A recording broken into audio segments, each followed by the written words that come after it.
యెహోవా క్రియలు గొప్పవి, వాటి యొక్క ఇష్టం గల వారందరూ వాటిని విచారిస్తారు.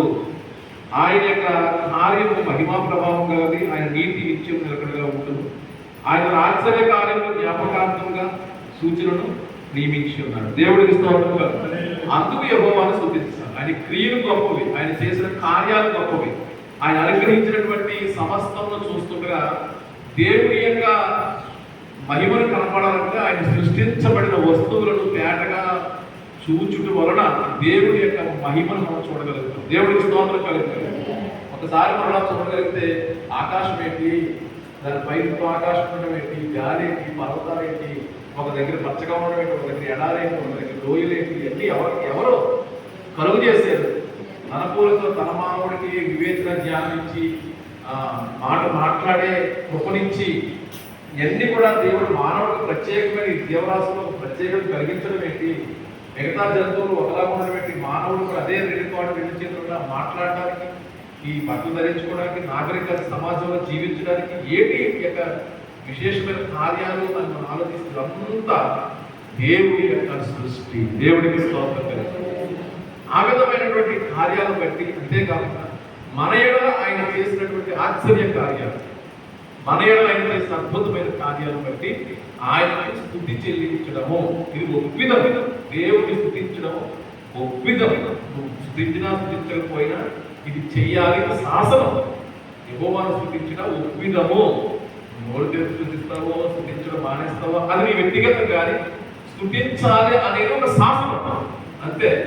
ఒకవేళ నువ్వు స్తుతించకపోతే ఆయన నీ స్తుతి ద్వారా ఆయన స్తుతించలేదు కదని ఆయన మహిమే తక్కువైపోవాలి కదండి.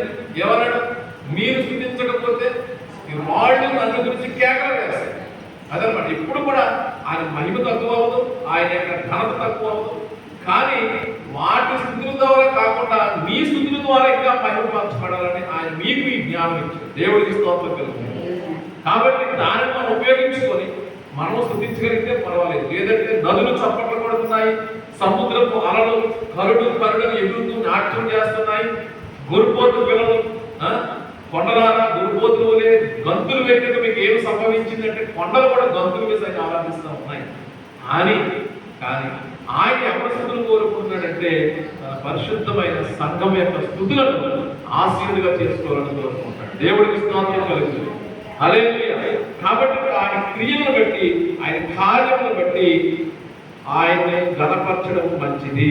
మరొక మాట ఏంటంటే వాటిని సిద్ధముగా వాటిని విచారిస్తారు. నిజంగా దేవుని మనం ఇష్టం కావాలైతే ఆయన కార్యాలను వివరిస్తూ, ఆయన కార్యాలు జ్ఞాపకం చేసుకుంటూ మనం ఆయన్ని ఘనపరుస్తాం. మరొక మాట చెప్పిన చక్కని మాట, ఆయన ఆశ్చర్య కార్యములకు జ్ఞాపకార్థ సూచనను నియమించి ఉన్నాడు కదా. అంటే ఒక ఆనవాలు లేకుండా, ఒక సూచన లేకుండా, నీకు ఒక సింబల్ లేకుండా ఏ కార్యం కూడా చేయదు కదా.